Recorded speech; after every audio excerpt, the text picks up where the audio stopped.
Estou lendo o estudo do Êxodo, a partir do capítulo 15, o Cântico de Moisés. O grande evento do capítulo 14 foi celebrado no cântico que exalta o poder majestoso de Deus.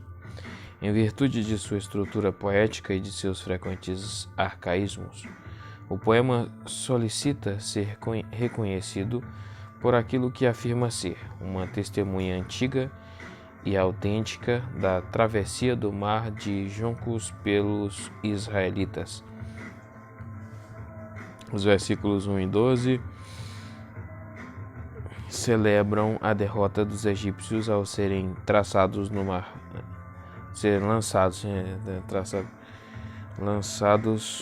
mar. E os versículos 13 ao 17 apontam além do deserto para o estabelecimento em Canaã. Embora seja possível tratar as ocorrências do tempo perfeito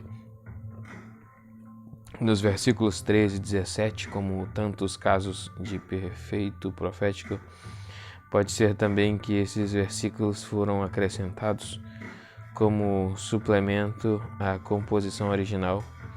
Depois de os israelitas terem entrado em Canaã, o Cântico de Moisés ou Cântico do Mar tem sido às vezes explicado como uma expansão posterior do Cântico de Miriam, do versículo 21, ainda é fundamentado somente no princípio questionável que diz: o que é mais breve é mais antigo. Versículo 2, Senhor. Aqui é a forma abreviada Iá, como em Aleluia, louve ao Senhor, é usada. Minha canção há alguma base filológica para meu forte defensor da NTLH, o Deus do meu Pai. Versículo 3, guerreiro, um conceito de Deus fundamental entre os israelitas. Deus estava lutando do seu lado nas suas guerras santas. Versículo 8, forte sopro das suas narinas. O relato em prosa fala de Deus causando o sopro de um forte vento oriental. Versículo 9, qualquer despojo. Versículo 9, qualquer despojo digno de ser levado seria apenas o que já havia sido obtido anteriormente dos egípcios. Versículo 11, Deus é singular, deveríamos, no entanto, verificar outras passagens para encontrar expressões inequívocas da fé monoteísta. Versículo 12, terra, às vezes pode significar o mundo inferior, como seus cognatos acadiano e ugarítico. Qualquer tradução é aceitável, embora a Neb mantenha terra como a maioria das versões em português. Versículo 13, resgataste, comentário de 6.6, santa habitação, poderia aludir ao Sinai, Deuteronômio 33.2, ou Sião, 2 Samuel 15.25, ou visto que a palavra significa literalmente moradia pastoril, toda a terra de Canaã, Jeremias 10.25 e 23.3.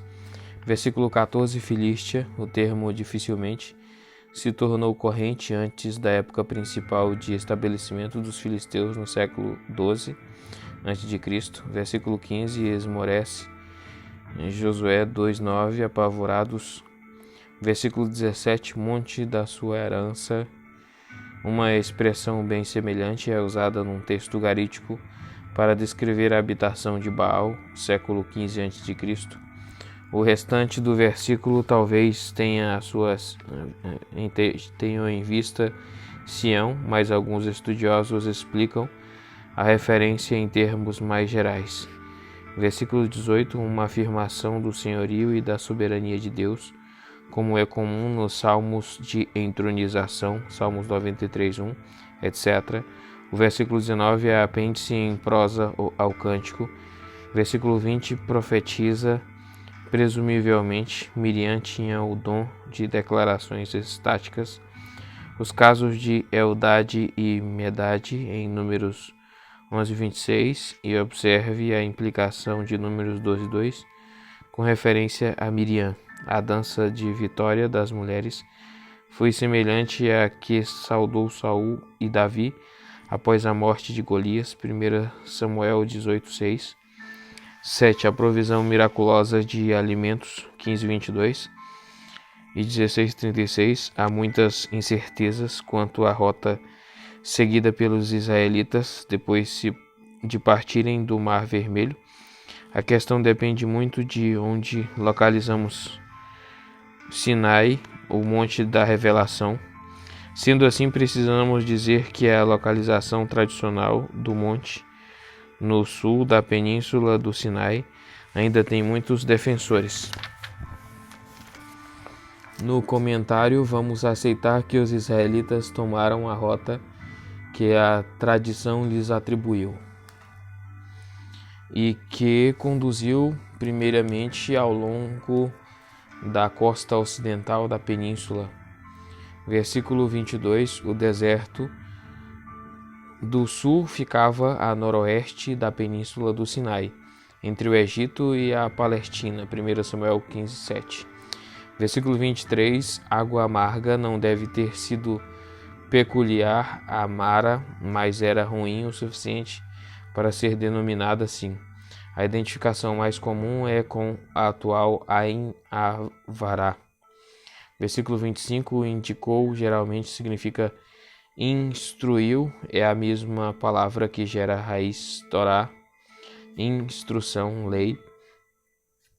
Moisés foi instruído acerca das propriedades de alguma árvore ou arbusto que poderia neutralizar o amargor da água. Paralelos dessa forma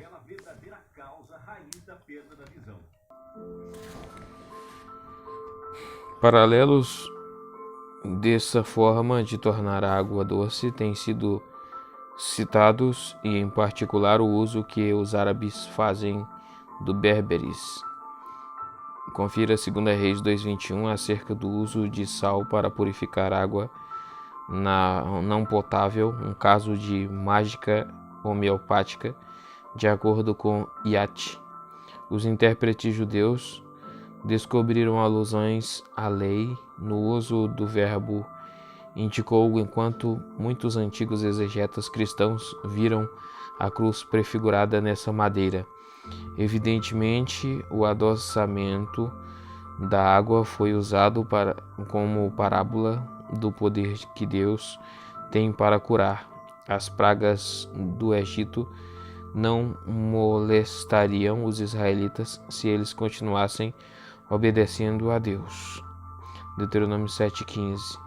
Versículo 27. Elim, outro lugar de abastecimento de água que pode ser identificado com o Wadi Garandel e alguns quilômetros ao sul de Ain Avará.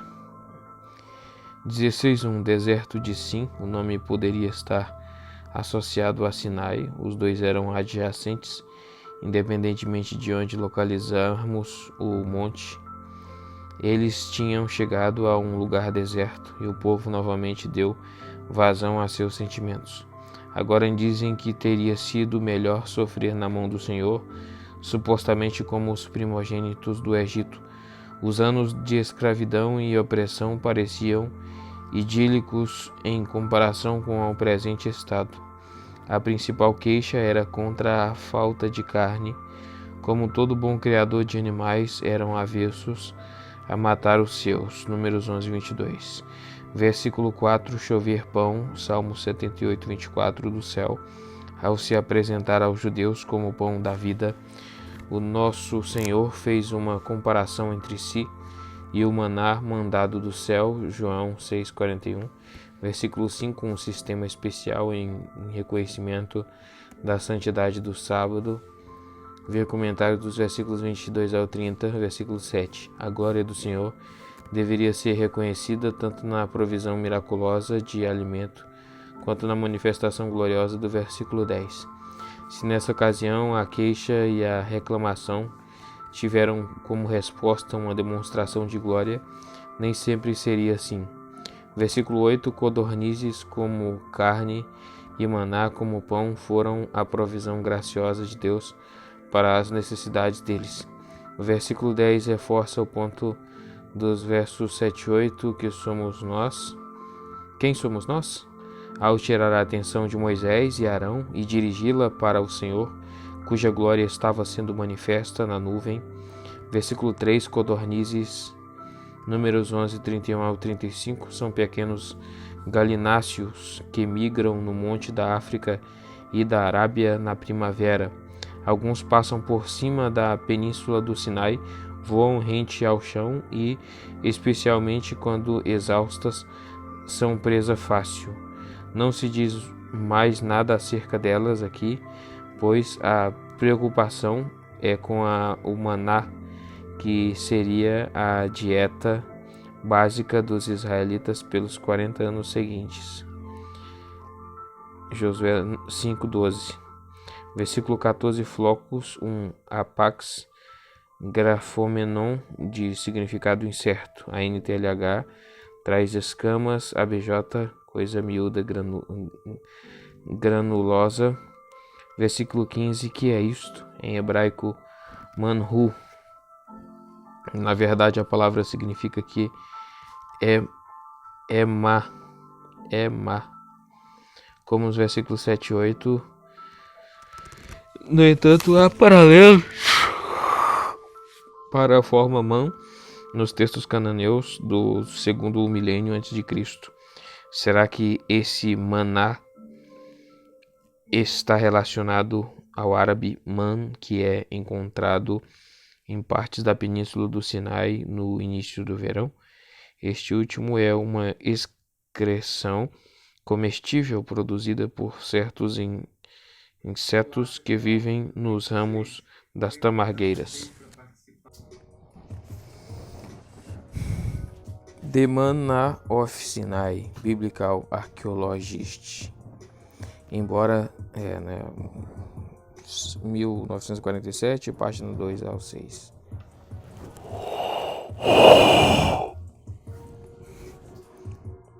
Embora certamente haja características em comum, os elementos sobrenaturais no relato do maná não podem ser negligenciados, especialmente versículos 18, 24, 26 e 35. Havia também um propósito didático por trás da provisão do maná. De acordo com Deuteronômio 8, 3:16, ele era também alimento espiritual, na medida em que apontava além dos aspectos meramente físicos e temporais. 1 Coríntios 10:3 e João 6:50. Versículo 16, um jarro, um pouco mais de 2 litros. O termo ocorre somente nesse capítulo, daí a explicação adicional do versículo 36. Não deve ser confundido com o homer, que era equivalente a 100 homers. Versículo 18, jarro, nesse caso significa uma vasilha contendo exatamente esse volume. O versículo é citado em 2 Coríntios 8:14, em defesa do ideal cristão da equiparação das posses. Versículo 22, aparentemente as pessoas não estavam esperando a porção dupla que veio no 6º dia e foram falar com Moisés para buscar uma explicação. Versículo 23, o sábado, como está implícito, era observado pelos israelitas até mesmo antes da entrega dos 10 mandamentos.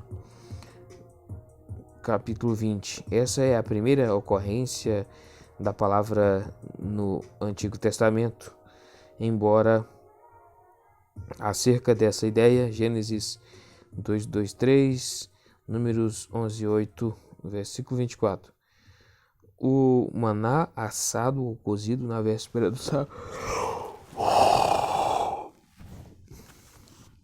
Cozido na véspera do sábado.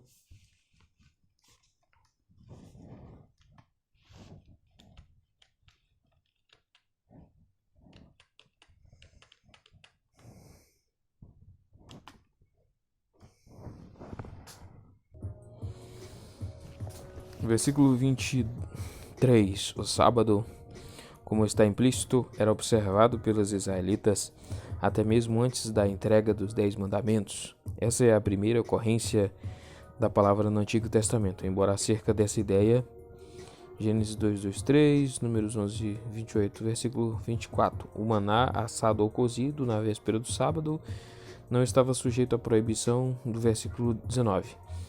Versículo 27. Parece que esses transgressores não foram punidos. A lei do Sinai ainda não havia sido promulgada.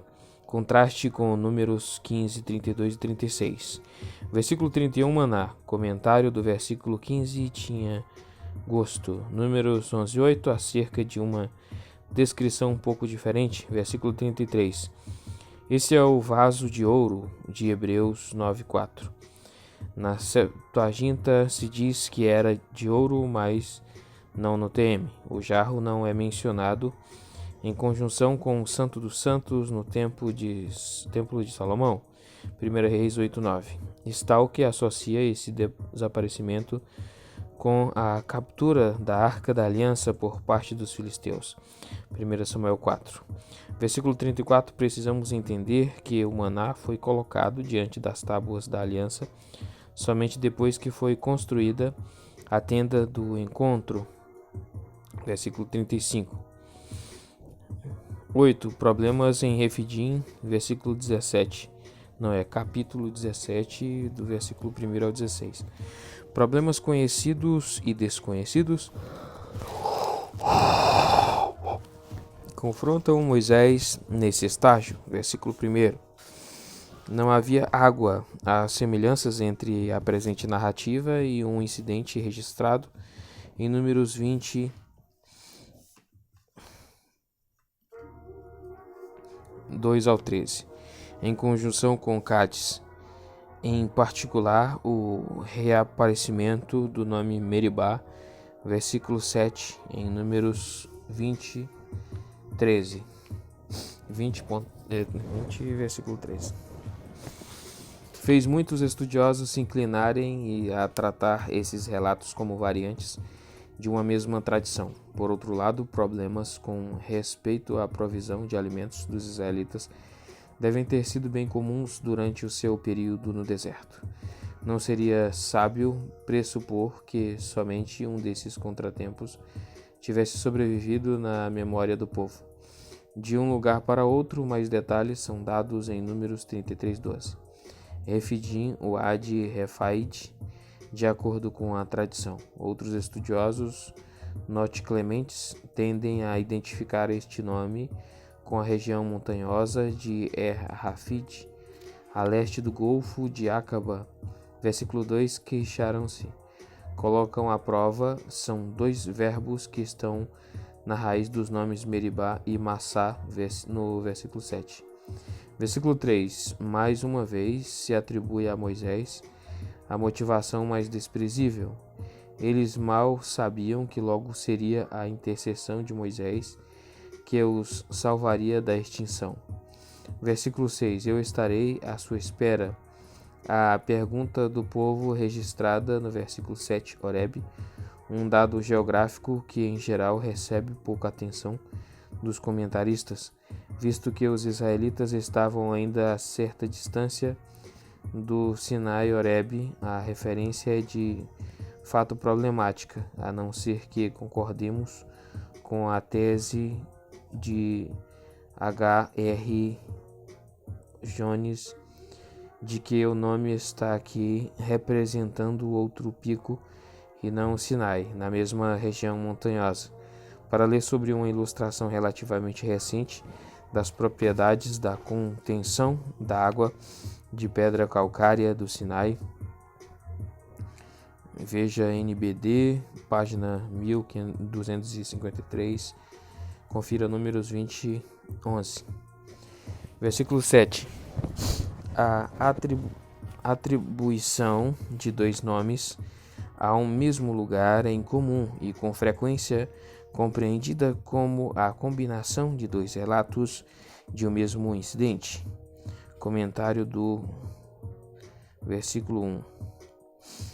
Versículo 8. Os amalequitas eram um povo nômade que vagava pelo Negueb e regiões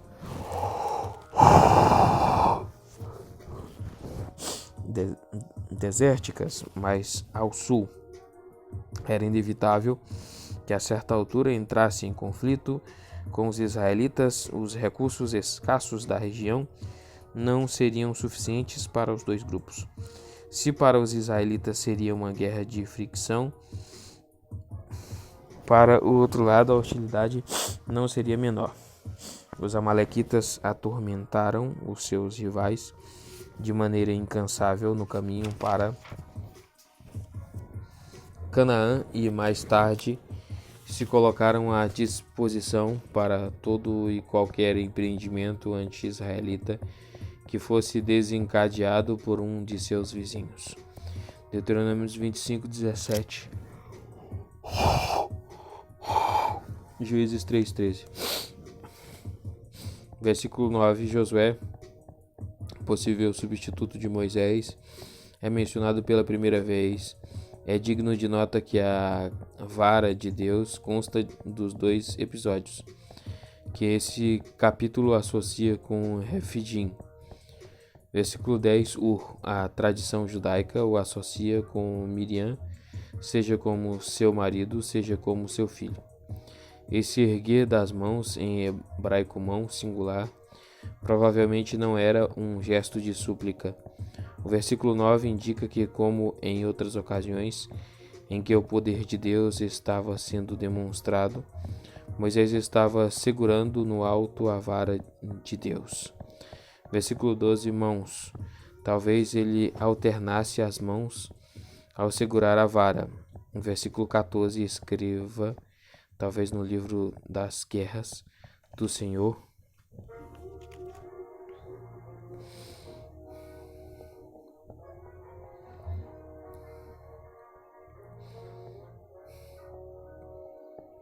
Números 21:14. Versículo 15. Minha bandeira, acerca do significado militar das bandeiras, acerca dos nomes dados a altares. Gênesis 33:20. Versículo 16. Uma tradução possível do início do juramento deste versículo é: mão levantada contra o trono do Senhor. Nota de rodapé da NVI. Estaria representando uma súplica. Colocar a mão sobre um objeto, seja bandeira ou altar, trono, poderia significar prestes um juramento. Gênesis 20, do 2 ao 3. De geração em geração. 1 Samuel 15, do 1 ao 33. E 1 Crônicas 4:43. 9. Jetro se encontra com os israelitas. Embora Jetro não tivesse sido informado acerca da verdadeira razão do retorno de Moisés ao Egito, a essa altura já tinha ouvido a respeito da partida dos israelitas daquela terra. Depois de ouvir o relato dos atos poderosos de Deus pelos quais se alcançou a libertação, ele pôde oferecer ao seu genro alguns conselhos práticos, que foram recebidos com gratidão. O encontro dos dois é um eco de Gênesis 14, 17 ao 20, e da história do encontro entre Abraão e Melquisedeque. Tanto Jetro quanto Melquisedeque eram sacerdotes não israelitas que vieram para se congratular com o povo quando ouviram da libertação que Deus tinha dado a seus servos. Ambos foram tratados de forma respeitosa pelos homens de Deus, a quem vieram saudar. Ambos louvaram e glorificaram a Deus por seus poderosos atos de libertação. Versículo 1, Jetro. Versículo 2, tinha mandado, visto que o verbo que está na raiz desse termo ocasionalmente é usado com o significado de divórcio. Um ramo da tradição judaica entendeu que Moisés se divorciou de Zípora. No entanto, a raiz aqui tem o seu sentido comum, como no versículo 27. No hebraico, enviou, despediu. Versículo 4. Essa é a primeira referência a Eliezer, mas observe o plural filhos em 4:20. Versículo 5, perto do monte de Deus. A referência a Horebe em 17:6. Alguns eruditos creem que os israelitas, neste ponto, na verdade, já estavam além de Refidim, Mas no versículo 7 o interesse se concentra em Jetro, a mulher e a família de Moisés são mencionadas somente de passagem. A tenda deve ter sido a tenda de Moisés e não a tenda do encontro. Versículo 8, todas as dificuldades, o tema dos versículos 3, 26. Versículo 10, Gênesis 14, 20. Versículo 11, sentimentos semelhantes são expressos por Naamã, o sírio, em 2 Reis 5,15. Versículo 12, ofereceu, né? O verbo significa literalmente tomou. Jetro providenciava sacrifícios para Deus. Ele talvez também tenha participado do ritual do sacrifício, embora isso não esteja necessariamente implícito no hebraico. Em vista de nossas comparações anteriores com Gênesis 14, os defensores da hipótese quenita, ou seja, que os israelitas aprenderam a adorar a Deus como Javé com os midianitas quenitas, talvez gostariam de valorizar a afirmação de que Jetro tomou sacrifícios para Deus. Melquisedeque tomou 1/10 de todo esse despojo recuperado por Abraão, Gênesis 14, 20, especialmente Hebreus 7, 6. Na verdade, os defensores da hipótese quenita interpretam esse versículo no sentido de que Jetro iniciou os israelitas na adoração a Javé Jeová. O fato de compartilharem uma refeição na presença de Deus pode ser uma indicação de que os israelitas e os quenitas estabeleceram uma aliança nessa ocasião. Juízes 1:16, os queneus eram uma tribo midianita. Versículo 15, para que eu consulte a Deus significa, em primeiro lugar, obter uma decisão por meio de um oráculo. Urim e o Tumim proporcionavam um método de obtenção da orientação divina. Nessa época, os israelitas provavelmente tinham poucos estatutos e praticamente nenhuma legislação pré-estabelecida acerca de casos especialmente difíceis que não podiam ser decididos com base na legislação anterior. Levíticos 24:10, Números 15:32, versículo 21. Números 11, do 14 ao 17, chefes de 1000. Alguns eruditos sugerem que a organização do povo reflete a prática militar dos israelitas. 1 Samuel 8:12 e 2 Reis 1:9. Os livros de Êxodo a Deuteronômio, com frequência, chamam a atenção para as características militares da organização tribal de Israel no período do deserto. Quarto, a promulgação da lei. A teofania do Sinai. Com a chegada dos israelitas ao Sinai, o propósito principal do êxodo estava sendo atingido, mas antes havia preparativos a serem realizados. A teofania no Monte Sagrado não era uma experiência a ser vivida de forma leviana. Grande parte do capítulo é dedicada à forma em que os israelitas se prepararam para receber a revelação divina. Versículo 2. Como já foi indicado, a localização do Monte Sinai é uma questão muito debatida. A tradição pende a favor de Jebel Musa, montanha de Moisés, no sul da península do Sinai, embora as reivindicações a favor da vizinha Ras Esafzafé também tenham sido bem fundamentadas por alguns eruditos. Alguns que pensam em Êxodo 19 descreve uma erupção vulcânica preferem localizar o monte no noroeste da Arábia, visto que não há evidências a favor da existência de vulcões na península do Sinai. Iate, entre parênteses, Iate. No entanto, é questionável se o nosso capítulo está descrevendo a atividade vulcânica. Ainda outros apresentam razões para localizar o monte na região de Cades Barneia, interpretando 3:18, no sentido de que o Sinai estava muito mais próximo da fronteira egípcia do que está o local tradicional. Esse ponto de vista introduz conflitos desnecessários entre os vários conjuntos de dados apresentados no Antigo Testamento. Uma identificação conclusiva é impossível. O fato importante é que houve um Sinai, versículo 3. Qualquer sugestão de que se pensava que Deus habitava no Monte Sinai é mal fundamentada se for baseada neste versículo. Versículo 4, Deuteronômio 32, 10, 11. Podemos discernir um padrão de aliança ou tratado nos versículos 4 a 8. Proclamação dos atos salvíficos de Deus. Formulação das condições da aliança.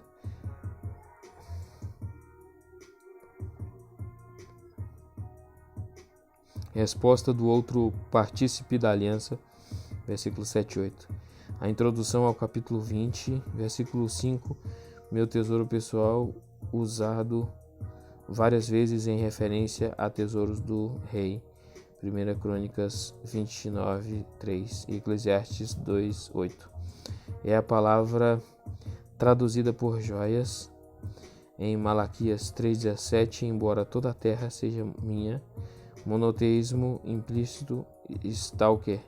Reivindicações grandes e sublimes estão feitas em nome dos deuses da Babilônia e da Assíria, mas os deuses não podiam se elevar acima dos sucessos militares dos seus devotos. Em contraste a isso, o Deus de Israel nunca foi mais soberano do que quando o seu povo estava exilado e desalojado da sua terra. Versículo 6. Um reino de sacerdotes. A expressão é única no Antigo Testamento, mas Isaías 61:6. A ideia não era que houvesse uma casta sacerdotal entre o povo. Em vez disso, todo o povo deveria usufruir dos privilégios sacerdotais e, ao mesmo tempo, cumprir uma função sacerdotal em relação a outros povos.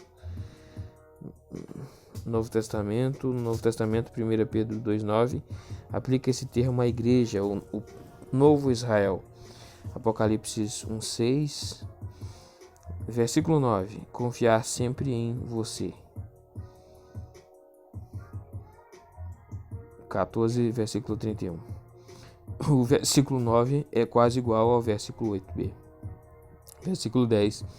Lavar. As medidas de purificação aplicadas pelos levitas antes de se apresentarem ao Senhor. Números 8, 21.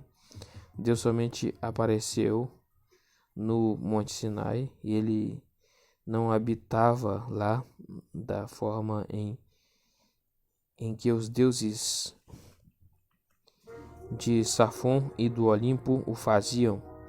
Versículo 12, 13. As regras eram necessárias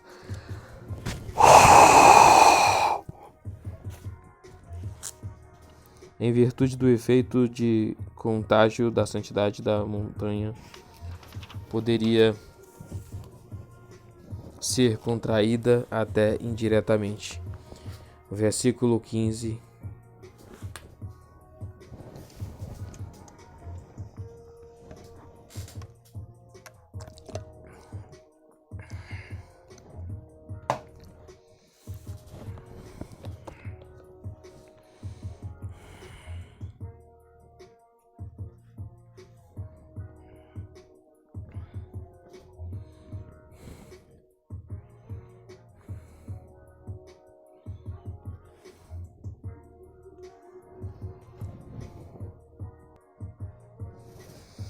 E o versículo 15, relações entre marido e mulher poderiam desqualificar uma pessoa de participar dos ritos sagrados.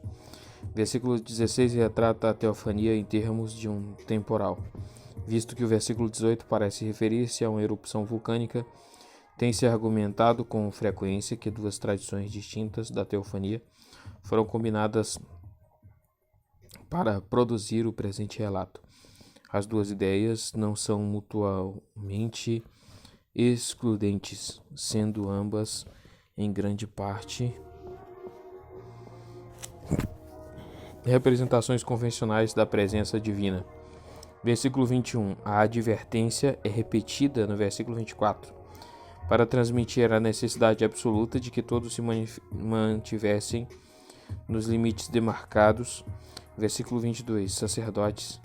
Seria de admirar se os israelitas não tivessem tido nenhum tipo de oficial religioso antes da consagração dos sacerdotes levitas. O termo talvez até seja usado de forma proléptica em relação a Arão, Nadab e Abiú, em consideração à sua indicação posterior para o sacerdócio. Em 24.5, jovens são instruídos a oferecer sacrifícios relacionados à cerimônia da aliança. Fulminará, 2 Samuel 6,6, versículo 25, avisou o povo a tradução que vai além do original. Uma forma melhor seria: e disse a eles, embora nesse caso as palavras de Moisés tenham se perdido na transmissão do texto, o TM sofreu um acidente semelhante na transmissão de Gênesis 4:8, mas lá as versões antigas vêm para socorrer o texto. 2. Os 10 mandamentos. Então aqui agora vai ler os 10 mandamentos.